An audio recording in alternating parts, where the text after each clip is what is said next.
Hello, everyone. Welcome to another Godforge video. Today, we're going to be talking about a difficult topic, which is monetization. I'm going to go over my motivation for making this video, as well as my philosophy, some vocab words that, kind of buzzwords that get thrown around. I kind of want to like pin down what these actually are. And I have a mock-up shop at the end where I think, would be an A+ shop for me in Discord. So let's start with the motivation. This here is Simon. Simon released a video yesterday on a Q&A, and someone asked this question. I see this question asked a lot, and I see Simon answer it the same way every single time, and I think it's a very sensible answer. We need to make money, right? I think that's a great answer.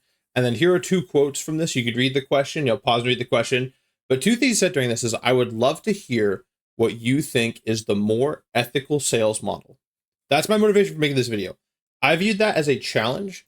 I have heard Simon say something along these lines multiple times, and no one has ever rose to the occasion to actually give a full sales model or even a partial one or the idea of one.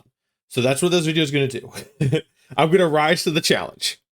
And I think a very encouraging quote he says is, we do not want a predatory feel of the game. So I know he's very personally against flash sales. I imagine he's against hidden costs, right? But at the same time, he understands that he is not a marketing person. It doesn't seem like he is. He really trusts his team for this. And I think it's very encouraging to hear, right? Where he doesn't have expertise, he gives it to someone who does. I understand that. I think that's super cool, right? And so I have a lot of respect for Simon. I think his answer is very honest, and it's just difficult to talk about. So that's where you see him shift gears. He'll talk about the game and he'll be very excited. He'll be talking about, when he answered my question, he's like, hey, yeah, we have a lot of levers. I'm very confident that we're going to get that feel. Right, made me feel good for my question being answered about ultimate cost during the video. But for this one, you can hear him shift gears because it is difficult to talk about. And, I'm kind of nervous making this video myself. So here's my philosophy. I hope that every single staff member of Fateless is a multi-millionaire after this game comes out.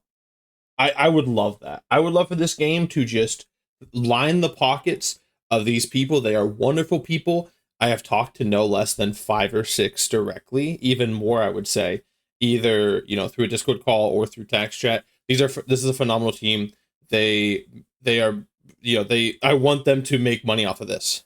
But there is a problem, and this is the core of the issue.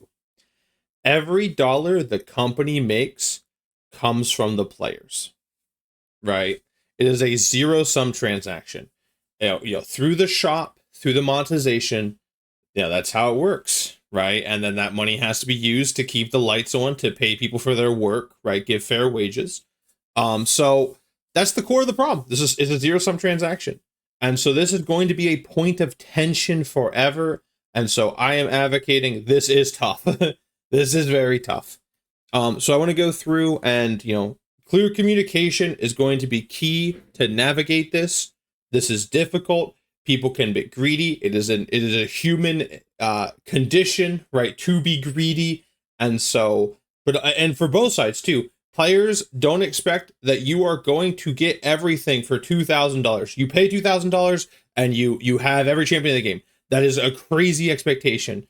And then for Fateless, don't expect me to pay $2,000 for a single pool. That is way too greedy. We need to find the middle ground where business can actually happen and it feels good.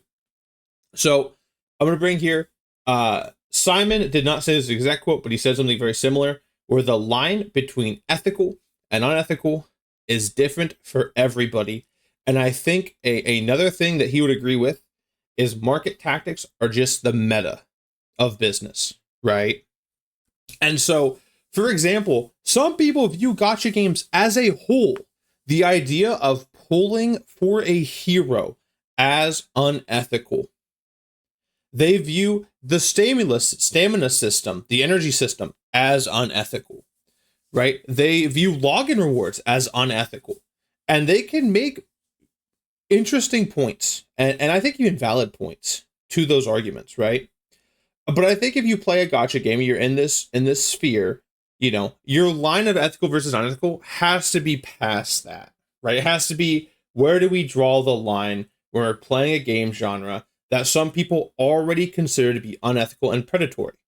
And so when I hear the word predatory, Yeah, you know what? Login rewards are, preying on your, your need to do stuff. It makes you log in every day more, makes you more likely to spend.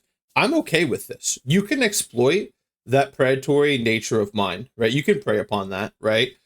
And so I'm going to go through and give some examples of things I'm not okay with, things I am okay with, right? So first things first, price gouging.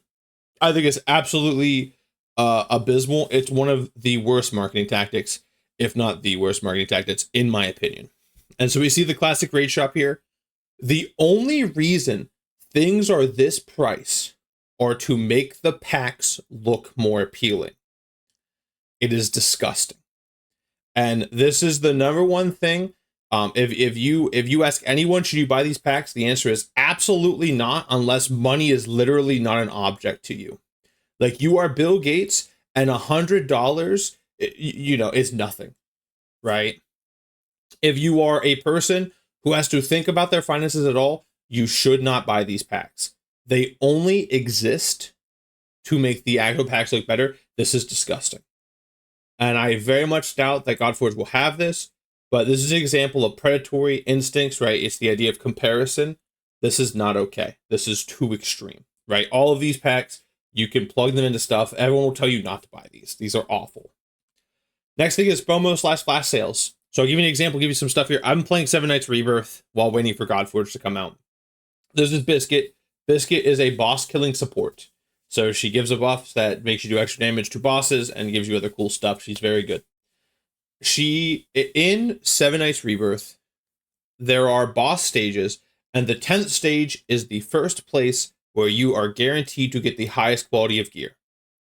When you beat stage 9 of a boss, it will give you Biscuit. You have 5 hours to buy Biscuit for $32. And that is probably the difference between stage 9 and stage 10. I'm going to be completely honest with you. The game knows. Yeah, they know. Yeah, if you had this here in your roster, right, you're probably beating stage 10. And that's the sweet spot, and the game knows this. This is bad. I don't think it's as bad as price gouging, but I think flash sales are unethical as well, right? I think feeding on FOMO is unethical, right? You're preying when people can't make good decisions. Example of a good one. This is the first buy initiative. This is the 7 Knights again. If you buy, we know that spending the first dollar is the hardest, right? So in 7 Knights, they say if you spend any amount of money, I think it has to be at least $1, you will get one of the best offensive support characters in the game in Lena. That's cool, right?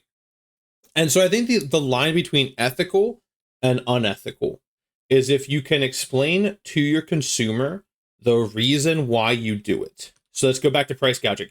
If I told you, oh, these prices only exist to make the other prices look better, no. That's not okay, right? That is not okay.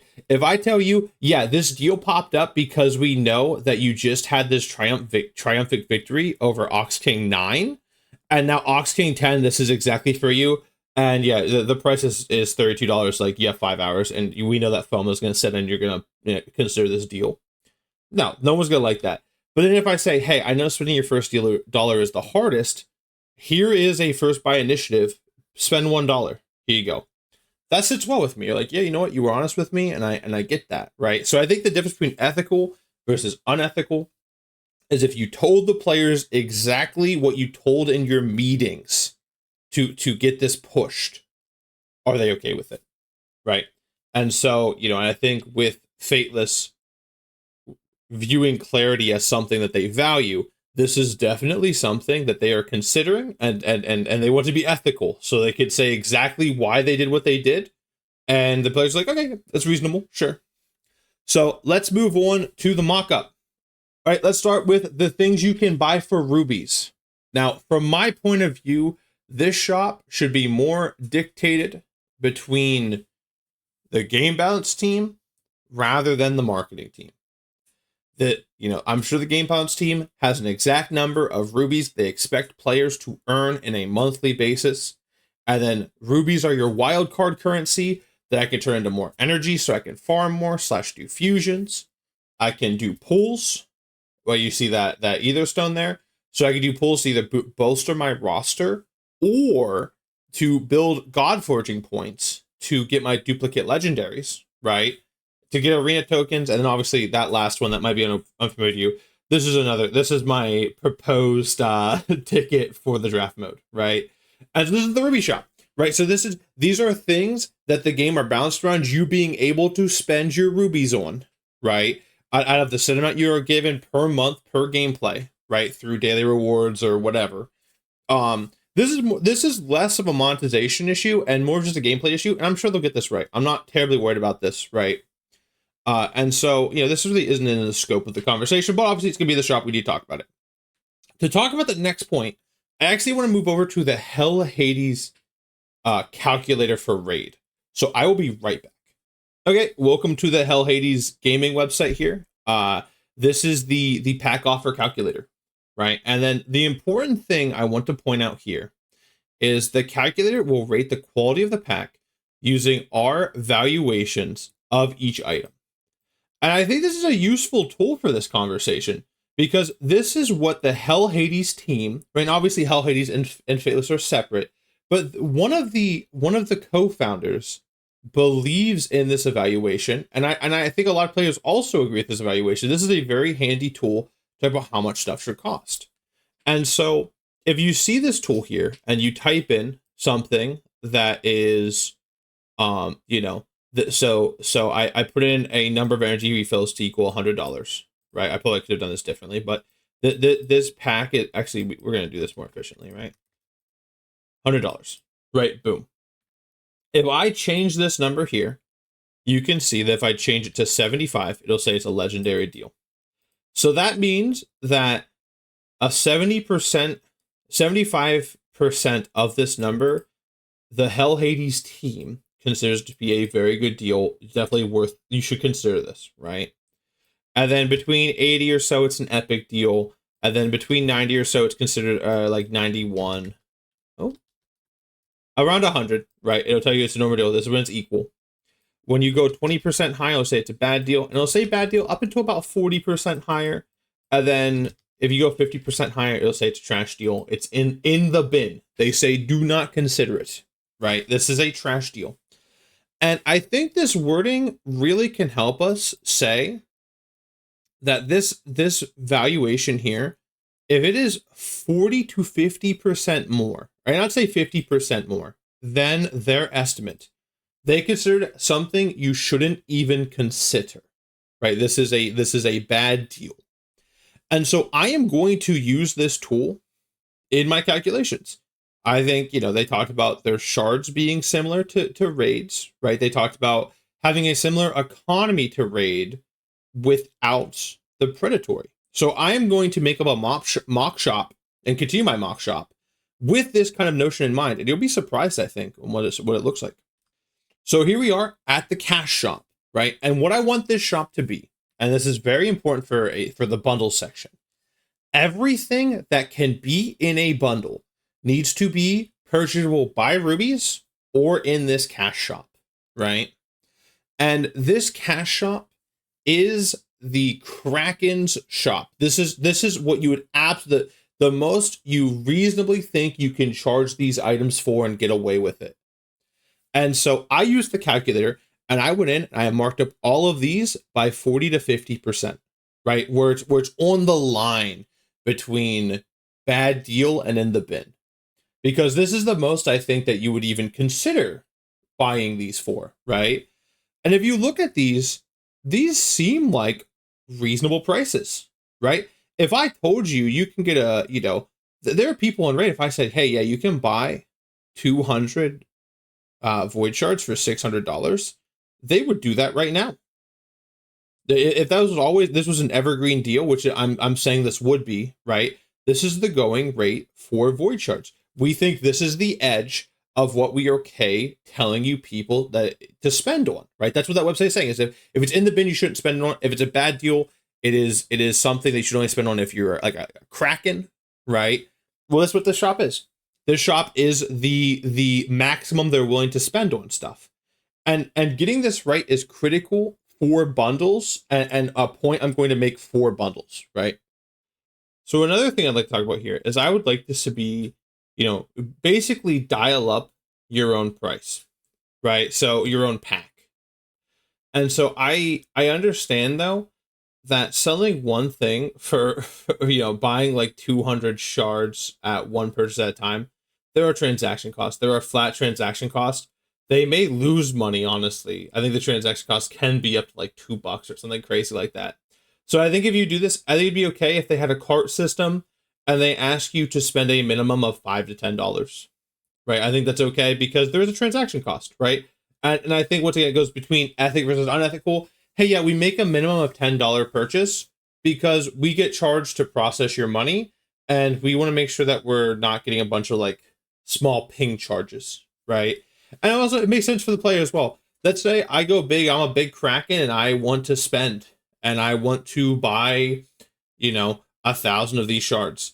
I should be able to put those into a cart and like, oh yeah, I could use a few books too. I'm below on books, and I buy like 50 books, and I do and have one checkout purchase that saves Fateless money with transaction cost if it's not percentage based and it's flat, and it saves me the hassle of my poor bank account being like a huge receipt from the store instead of just like, hey, the one charge of. I think that most players will not be buying from this shop, right? I think the cash shop is for the Krakens, or if you like desperately need that tome and there's no other bundles that have the tome and you just want the one tome to progress, buy it from the cash shop, right? These are the evergreen deals, right? They could put limit on these as well. I'd be okay with having a 200 limit on the shards, right? Per week, per month. I'm okay with it being unlimited. I don't care. That's up to you and the balance team to figure out, right? I just am giving a price, right? So when we move to deals now, this is the cool thing you get when you have standardized prices, is that these ribbons here actually mean something, right? So when you have a deal that is 10% off your normal price, that is just a bad deal. That is a raid bad deal, right? And that's fine, right? They're okay if there are packs that are bad deals. But this gray ribbon denotes that, hey, this is a low value pack. And what this does is it makes me, the consumer, not have to go to an external website and punch in these numbers to decide if I'm purchasing something or not, right? It is part of the clarity of like, yeah, we realize this is a low value pack, but this is the deal. It's 10% off. I don't go to the grocery store and get upset when they only give me 10% off my food. No, I'm okay with that, right? Oh, cool. This is a discount. And then if you want to give a normal deal, right? And a normal deal is like their evaluation of normal. I apologize for that. Their evaluation of normal, right? If you do 20% off my proposed here to 30% off, it lands you in this normal deal range. And you can have a ribbon, a blue ribbon that says, hey, this is a normal value, right? And these ribbons actually mean something. And it's clarity for the customer saying, hey, this is an okay deal. This is a cool deal. You're getting it's because 25% off, you're not going to say in game, like, oh yeah, this is kind of what we expect things to cost. You're going to say, no, this is a 20% deal, right? Boom, right? But like from our mental rage standpoint, where we have to evaluate everything, right? This is what the calculator would call a normal deal. And sorry for clicking. This is a PowerPoint. And then 35 to 40% off, right? You give it another ribbon ticket, right? You have this hanging on the side of the deal. It's an epic deal and then a legendary deal, right? So I made some packs that I think you could see in the shop and kind of like showing this in action here. This is the legendary energy bundle, 24 energy refills for $10, and it's 51% off, right? Cool, dope.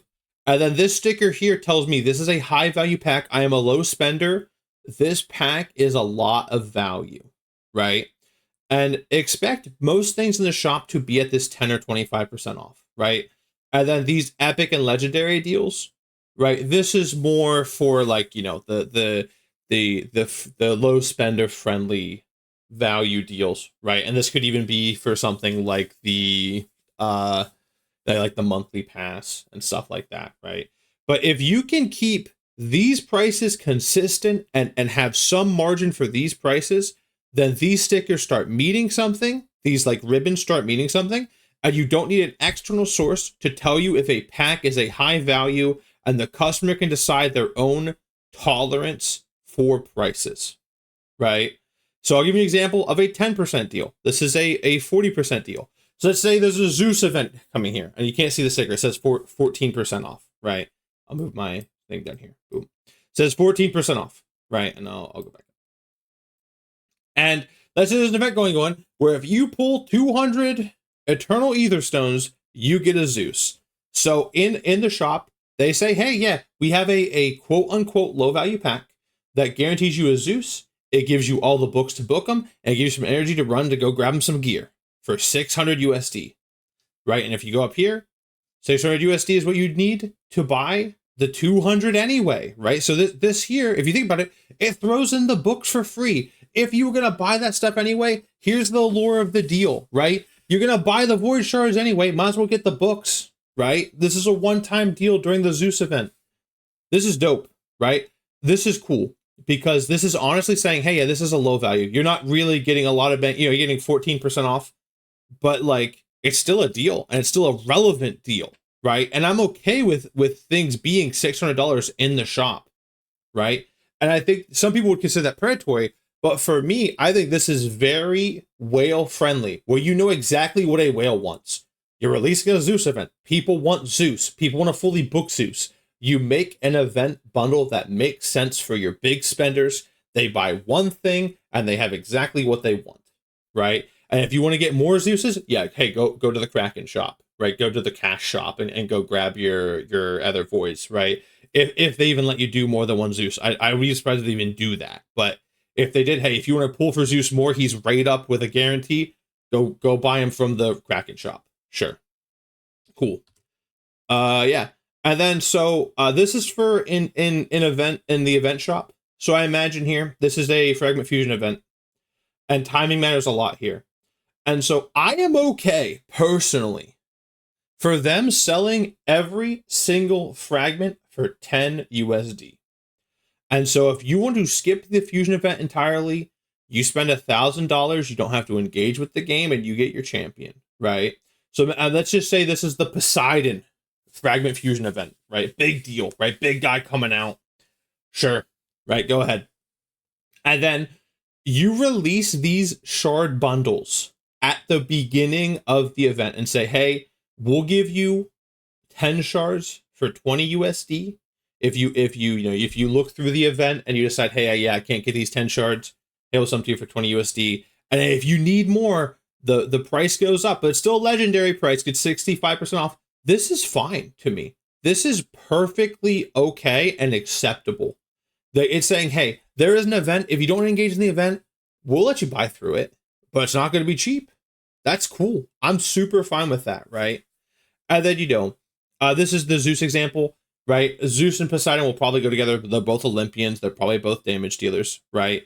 And so if you want the Zeus bundle to be, you want the Zeus summon rush to be part of the summon rush of the Zeus event, it is okay to have this bundle shop. I want it at the beginning of the summon rush event. It doesn't have to be before. You don't have to like announce it before, right? But at the point of decision, right? So that's the most important thing to me, right? Is this fragment shop should be up when the fusion starts. So I can make an educated decision of like, hey, I have to go away for the weekend. I'm going to miss 30 fusions. It's going to cost me $90 to make up those fusions. Am I okay with that? Or am I not going to go with this fusion at all? Right? I think having these timings at the point of decision will also help with FOMO and help with clarity. Like, this is what we're going for. And so I think the biggest thing for a consumer to take away here is, this stuff ain't cheap, right? This is a gotcha game. There are people that I know personally, people that have saved thousands, if not tens of thousands of dollars to drop on Godforge. So when you have that in mind, bundles like this make perfect sense. And I think the big thing for me too is I don't want to see, and this is an A+ shop for me. If you have all this stuff, A+. I do not want to see individual bundles for people, right? If you know there's a whale spender and you only give them certain bundles, I think that's messed up. I think that everyone should see every bundle, and you can sort it from cheapest to most expensive or best deal to least to worst deal, right? So your low spenders, they see the good stuff first, right? They see the high value stuff first, and then they go down, and then, they don't get scared away by the $600 deal. That's okay, right? I understand that's a point as well, and I understand if your marketing team says no, hey, that does not work. There's this game that tried and didn't work. That's fine as well. You know, this is just to get the conversation started, right? As that's the whole point of this video, is to start the conversation that's more than just these buzzwords, right? So here's a mock-up. I'm putting myself out there. I'm a low spender in these games. I don't spend a lot of money. I'm usually free to play. So, you know, I'm just trying to come in it with some kind of numbers point of view and some kind of ethics point of view.